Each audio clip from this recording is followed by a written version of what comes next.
লাগে এপিডিসিএল হুঁশিয়ার ইনকলাব জিন্দাবাদ ওখানে যত বড় নাম জিন্দাবাদ ধন্যবাদ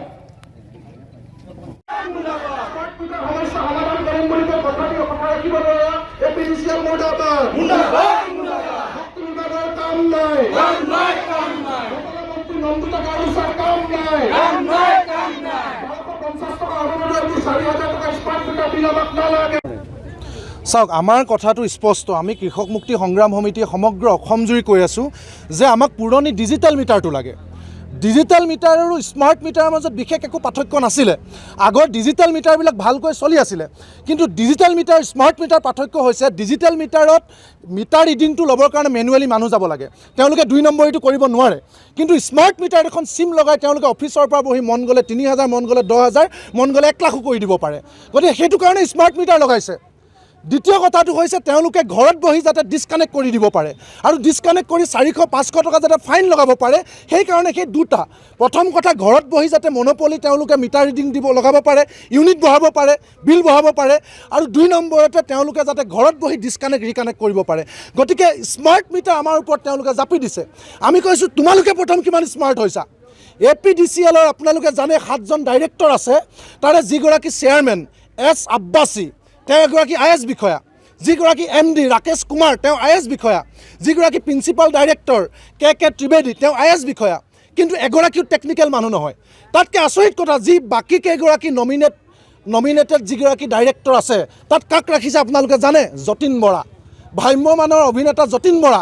গতিকে য'ত যতীন অভিনেতা থাকিব, কাশ্যপ নামৰ এজন ঠিকাদাৰ আছে, শৰ্মা নামৰ আৰু এগৰাকী ব্যৱসায়ী আছে, এগৰাকীও যদি টেকনিকেল মানুহ নাথাকে তেতিয়াহ'লে কেনেকৈ এপিডিচিএল চলিব? যিটো অৰ্গেনাইজেশ্যন টেকনিকেল অৰ্গেনাইজেশ্যন তাত আছে অভিনেতা যতীন বৰা। যতীন বৰা কি কাম এপিডিচিএলত? এতিয়া ৰাইজ দুৰ্ভোগ ভুগিছে। যতীন বৰা ক'ত ভ্ৰাম্যমানত নাচ গান কৰি আছে? যতীন বৰা কিয় নাহে ৰাইজৰ উত্তৰ দিবলৈ? যতীন বৰা তেওঁতো একদম সুবিধাবাদী মানুহ। তেওঁ ধুনীয়াকৈ কেতিয়া প্ৰফুল্ল মহন্তৰ দিনত AGP কৰি ৱাইন শ্বপ ল'ব লাগে, তৰুণ গগৈৰ দিনত কেনেকৈ কংগ্ৰেছ কৰি মাটি কিনিব লাগে, আৰু এতিয়া হিমন্ত বিশ্ব শৰ্মা সৰ্বানন্দ সোণোৱালৰ নেগুৰত ধৰি কেনেকৈ তেওঁ ঠিকা কৰিব লাগে এইটো জানে। তেওঁ এপিডিচিএলত কি কাম আছে? তেওঁ চিনেমা কৰি থাকক, হয়নে নহয়? তেওঁ নায়ক হ'ব খুজি খলনায়ক হ'লেও চিনেমা কৰি থাকক। তেওঁ ৰাজনীতি কিয় আহিব লাগে? তেওঁ কিয় আহি এপিডিচিএলত আহিব লাগে? গতিকে এনেকুৱা ধৰণৰ মানুহ বহাই ৰাখিছে এপিডিচিএলত। গতিকে এইবিলাক মানুহৰ পৰা কোনো আশা কৰি লাভ নাই। য'ত টেকনিকেল মানুহ নাই, ইঞ্জিনিয়াৰিঙৰ মানুহ নাই, তেওঁলোক ডাইৰেক্টৰ, য'ত গ্ৰাহক প্ৰতিনিধি নাই, কনজিউমাৰ ৰিপ্ৰেজেণ্টেটিভ এজনো নাই, গতিকে তেওঁলোকে কেনেকৈ বুজি পাব ৰাইজৰ সমস্যা? গতিকে আমি বাট চালোঁ। 28 তাৰিখে সৰুপথাৰ এপিডিচিএল কাৰ্যালয়ত তেওঁলোকক মেমৰেণ্ডাম দিলোঁ। আজি 30 দিন উকলে যোৱাৰ পিছত তেওঁলোক শুই আছে। গতিকে আমি এইটো ডকাইত পুহি ৰাখিব নোৱাৰোঁ। আমি স্পষ্টকৈ কৈছোঁ যে আমি প্ৰথম হাল বাবলৈ গ'লে কাঠৰ নাঙল লৈ গৈছোঁ। যদি মাটি ভাল কাঠৰ নাঙলে হাল বাই বোকা দি ৰুইছোঁ, আৰু যদি মাটি বেয়া ঘৰৰ পৰা আহি আমি চিম্ফৰ নাঙল প্লাউ হেৰো লগাব লাগিব। মেমৰেণ্ডাম দিলে যদি নুবুজে তেতিয়াহ'লে ৰাইজে এই ধৰণৰ সিদ্ধান্ত ল'ব লাগিব। সেইটো নিৰ্ভৰ কৰিব চৰকাৰৰ এটিটিউডৰ ওপৰত। গতিকে চৰকাৰে সম্পূৰ্ণ অবৈধভাৱে আমি এখন SOP দেখুৱাইছোঁ, তেওঁলোকে SOPখনৰ এটা উত্তৰ দিব নোৱাৰে। য'ত ক্লিয়াৰলি লিখা আছে স্মাৰ্ট মিটাৰ লগোৱাৰ আগত তাত ইণ্ডিভিজুৱেল নটিচ দিব লাগিব, পাব্লিক নটিফিকেশ্যন লাগিব লোকেল নিউজ পেপাৰত। তাত লিখা আছে যে মিটাৰ চেঞ্জিং ৰিপৰ্ট দিব লাগিব, ফটো আইডেণ্টিটি কাৰ্ড থকা মানুহে গৈ লগাব লাগিব। একো নাই, সকলো মানুহক সোধক, ক'তো নাই। ডকাইতৰ নিচিনাকৈ মানুহৰ ঘৰৰ ওপৰত জাপি দিছে, যিটো অবৈধ বস্তু লগাই দিছে। মোৰ চোতালত যদি কোনোবাই মনে মনে বাইক এখন থৈ আহে, মই এখন থানাত চমজাই দিবই লাগিব, নহ'লে মই চুৰ হ'ম। গতিকে ইলিগেলি লগোৱা বস্তু আমি ৰাখিব নোৱাৰোঁ। ঘূৰাই দিছোঁ, আমাক নালাগে। পুৰণা মিটাৰ ঘূৰাই দিয়ে, সেইটো স্পষ্ট কথা। কিমান মিটাৰ ঘূৰাই দিছে?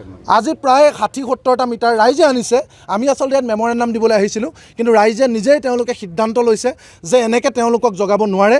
তেওঁলোকক বাৰম্বাৰ আহ্বান জনোৱাৰ পিছতো তেওঁলোকে নুশুনে। গতিকে ৰাইজে 6 ইচ্ছা মিটাৰ আনি তেওঁলোক ঘূৰাই দিছে। এইটো ৰাইজৰ অধিকাৰ।